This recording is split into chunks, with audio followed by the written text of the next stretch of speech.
so much for the kind invitation. My name is Shyam Sathanandam. I'm the director of the Cath Lab in Memphis, Tennessee. And for those of you all wondering what PDA is, it's patent ductus arteriosus. So as a congenital interventionalist, we deal with the patent ductus arteriosus more than probably anyone else. So this manuscript is on a global perspective on the management of PDA in premature infants. And again, I'm privileged on behalf of about 29 co-authors from around the world, from 20 different countries who contributed to this paper. I do like to dedicate this work to Professor Kurt Amplatz. For those who do not know Dr. Amplatz, he was a visionary. He passed away a couple of years ago, but without his vision, we wouldn't be even talking about PDA closure in extremely premature infants. And I have, these are my disclosures. So here's the paper. As I said, there's 29 co-authors from 20 different countries on this paper. And again, I'm privileged to represent each one of them and their contributions to this paper. So what we did was we took data from several neonatal registries from around the world. So the Neonatal Research Network in the United States, the EpiPage registry from more than 1,000 NICUs in France, the Express registry, which is extremely premature infants in Sweden study, the KIGS registry from Germany, the Australia and New Zealand Neonatal Network, which currents Australia, New Zealand, Singapore, and Hong Kong, the Neonatal Research Network from Japan, the Primi Baby Foundation from Taiwan, the Turkish Neonatal Society from Turkey, the Israel Neonatal Network from Israel, the Swiss Neonet, which has 33 NICUs from and some pediatric ICUs, and other contributors from Brazil, Mexico, Canada, and many other countries. So it was a big global collaboration. And our aim was to bring in what is the current trend in PDA management around the world. Again, this is the publication with the QR code if anyone's interested to read this publication. So the population we're dealing with is extremely small. Okay, these are babies that weigh lighter than my cell phone. The iPhone that I use is much heavier than these children that we treat. So as cardiologists, we had no business in this arena. So these are the babies that are managed by neonatologists who are specialized in taking care of them. As cardiologists, we have no role. We are good with closing PDAs, but we do not participate in their care. So for those of you who want to know what the PDA actually is, so in fetal life, the blue blood from the systemic veins are pumped to the lungs, but except the lungs are not the source of oxygenation, so they get shunted right to left across the duct into the lower body. There is some flow to the lungs, which does not oxygenate blood anymore. Oxygenated blood comes from the placenta, which goes across the foramen ovale to the left side of the heart, and the mixed blood is pumped to the rest of the fetal body. So the fetus is cyanotic. Soon after birth, the PDA closes, the blood is now pumped to the lungs, and the lungs are the source of oxygenation, and the red blood is then circulated around, and the PDA and the PFO closes. So this is typically what happens for every fetus before and as they go through childbirth. Except when you're born premature, the PDA fails to close. If it fails to close, now the shunt is reversed. It shunts left to right, from the aorta to the pulmonary artery. And this is a problem for the premature infants. You saw the size of those babies. And here's a Doppler of the pulmonary artery. To your right-hand side, it's a normal pulmonary artery Doppler. And when you have a large PDA, you see that red Doppler signal coming, shunting blood from the aorta into the pulmonary artery. And the consequence, so this is a 2-week-old, 22-week infant weighing 600 grams. The consequence of the PDA is an X-ray like this. You have extremely over-circulated pulmonary bed, and which leads to interstitial edema, and the alveolar spaces are filled with fluid, and this patient is stuck on a ventilator for weeks or to a month or months. They develop something called bronchopulmonary dysplasia, which sometimes leads to tracheostomy and oxygen dependency, and leads to poor feeding and weight gain, which requires long, prolonged hospitalization. It can cause something called necrotizing enterocolitis because you're stealing blood from other major organs into the lungs. So you develop necrotizing enterocolitis, which leads to TPN dependency for a long period of time, and short gut syndrome if they require bowel surgeries. And intraventricular hemorrhage with a widened pulse pressure with a PDA it could be contributed to that. So they have multiple comorbidities which the neonatologists are adept and are trained to take care of. The cardiologists have no business. Even though we close PDAs every day, we do not venture into this space. A few years ago, we sent a survey out asking same question to neonatologists and cardiologists with 100 respondents in each. The question was, does closing a PDA make a difference in morbidity and mortality in a child that is born less than 28 weeks gestation? The answers were just yes or no. Interestingly, 90% of the cardiologists say, yeah, you have to close the PDA, whereas the neonatology community is very divided. It's 50-50. So they're the ones taking care of these patients, and they do not know whether closing it makes any benefit to the patient or not. As I said, the cardiologists are not involved in the care. The traditional closure methods by neonatologists is medical therapy. They use COX-1 inhibitors, which is used in indomethacin, ibuprofen, or nowadays Tylenol, which is not truly a COX-1 inhibitor. Or if the medical therapy did not work, they used to send them for surgical ligation, which was too invasive. They had to have a lateral thoracotomy when they're small babies. But more recently, I would say about 10, 12 years ago, the pendulum swung that the neonatologists decided they don't want any treatment, we'll just observe the patient. And the reason for that was there are multiple clinical trials conducted. This is a meta-analysis from 60 clinical trials, which basically showed that whatever technique was used to close the PDA, the ductal patency rate is low, but any of the outcomes such as death, bronchopulmonary dysplasia, need for oxygen, necrotizing enterocolitis, intraventricular hemorrhage, there was no difference in outcomes. So many of these clinical trials do not show any benefit to close the PDA. Now, the medical and surgical therapy also seem to be detrimental. In 32 clinical trials, closing the PDA made no difference in number of mechanical ventilator days or oxygen use. 3 trials showed no difference in blood gas analysis. 7 trials reported higher oxygen requirements, more surfactant use, longer use of mechanical ventilators. Surgical ligation is associated with prolonged mechanical ventilation, indomethacin associated with increased oxygen requirement, ibuprofen, greater oxygen requirement. So basically what it looks like is the therapy may be worse than the disease that many neonatologists believe do not do anything to the PDA, just observe the patient. So this led to a global trend to not treat the PDA, and one of the primary proponent of that was Dr. Bennett. This is one of his papers in one of the big perinatology journals. Says time to accept the null hypothesis.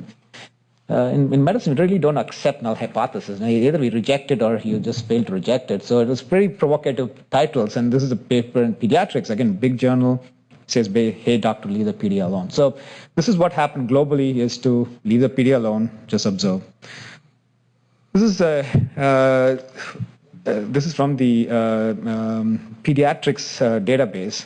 61,000 infants. The treatment with COX inhibitors started coming down over the years. PDA ligations came down quite significantly, and this happened worldwide. So this is from Canada, Israel, Japan, Sweden, Swiss, Finland. Every country you look, PDA treatment wasn't performed as the years went by. Now, in the meantime, so this is all from our paper where we found out that the survival rate in the meantime has actually gone up for the extremely premature infants. This graph doesn't project very well.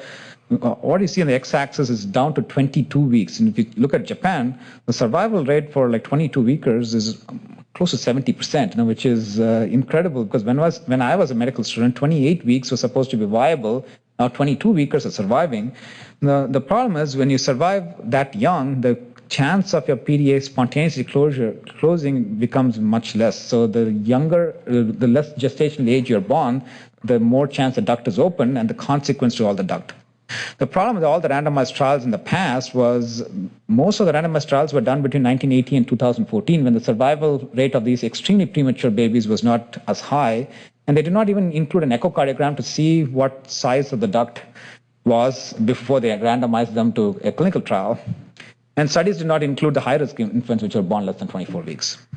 So even Dr. Bennett, who was opposed to PDA closure, even he agrees that persistent patency of the ductus arteriosus leads to a variety of bad outcomes, but the critical question is whether medical and surgical therapy prevents these bad outcomes. And that's where I think the cardiologist stepped in. We felt, okay, maybe we have a role, and got a device approved by the FDA in 2019. This is the Amplatz Piccolo occluder. So once the device is approved, we wanted to now investigate what has happened globally with PDA management. So go back to this 2-week-old, 22-weeker who's stuck on a ventilator. You close the PDA and the lungs get better. So it's one less problem for these babies to have.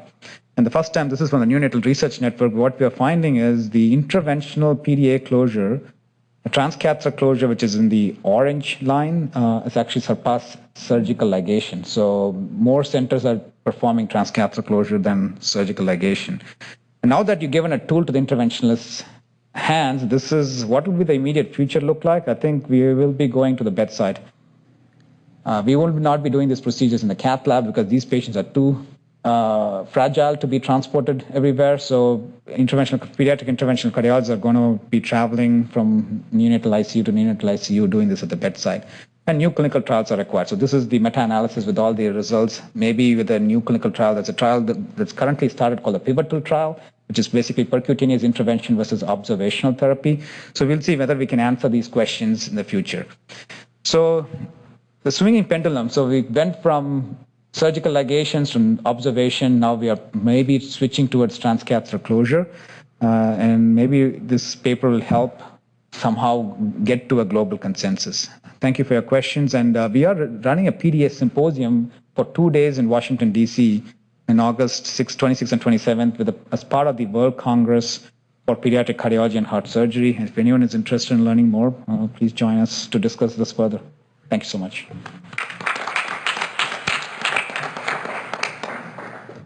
I'm going to ask Dr. Ng, one of our panel members who was an author on your manuscript, to give his comments about the importance of this in studying this question and any other things you want to.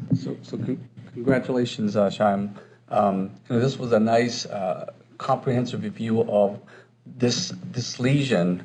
A great first-year medical student lecture on the physiology of the ductus, and I have to say, while I watch what's going on in the adult world. You guys are moving from cath lab procedures to ambulatory mobile procedures, and we're moving to the bedside for these. And so I just find that it's just really interesting how the different areas have sort of progressed and expanded what they can do.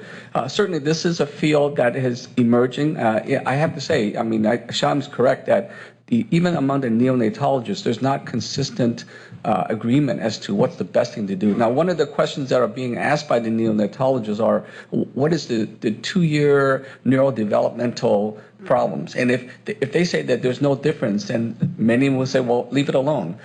We as plumbers, if you will, know the hemodynamics of this. So there's definitely a lot of disagreement in how do you approach, how aggressive you want to be. Obviously, we don't manage them on a day in, day out basis, as Shyam said. So we're sort of like the technician here doing this. So that's one of the major issues. That's why I think that this was an important, at least initial effort to see what's going on worldwide with the different resource abilities and skill sets around the world.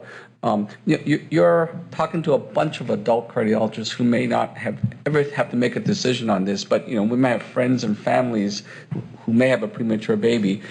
What are some of your thoughts in terms of how would you sort of frame the problem to the adult world, and where do we go from here based on that? Yeah, it's a good question, Dr. Ng. So the problem is in the United States, about 12,000 babies may need this procedure every year. And our neonatologic colleagues are not convinced this is the right thing to do, right? The procedure has this efficacy of close to 99% and safety of about 5% adverse events based on the clinical trials, right?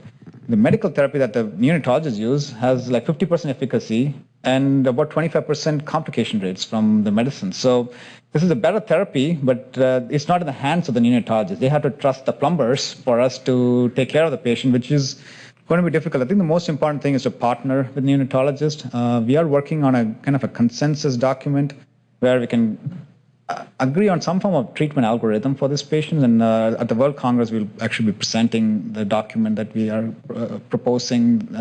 So I think the partnership with neonatologists is key. And I'll be happy to learn from those who are not in this field, but deal with diseases where you do have to figure out how do you partner. Now, the stroke prevention is probably a good analogy as well. Like I was just going to say that for when the PFO closure procedure came along, the cardiologists were the technicians, right? It was the neurologists who sort of made those decisions. And in the same way, it's a partnership and try to figure out what's the best thing to do. Yeah, no, I was going to make that same comment. First of all, that was absolutely fascinating. If I ever knew any of that stuff, I locked it away a long time ago. So thank you for that. So do you, this is coming from a position of pure ignorance, do you ever use shunt fractions, or how do you sort of think about that? Or is this just a binary value based on some, sort of a priori predictors? This is the patient that should be closed. No, that's the $1 million question, right? Because eventually most of these patients will have spontaneous ductal closure. So how do you decide which patient will benefit from the procedure, right? And there are many people who are smarter than I am who are working on this hemodynamics of the PDA, and it changes from day to day to week, and so it is a hard decision to make. For us, like as clinicians, what we use is our criteria is a patient stuck on a ventilator. They cannot extubate. They don't come out for ventilator. The ductal size is such and such, and we have some clues on shunt volume. So we'll make a kind of a educated decision as a team to decide which patient will benefit at the moment. But but that's the $1 million question. Who do we treat? Thanks for that question.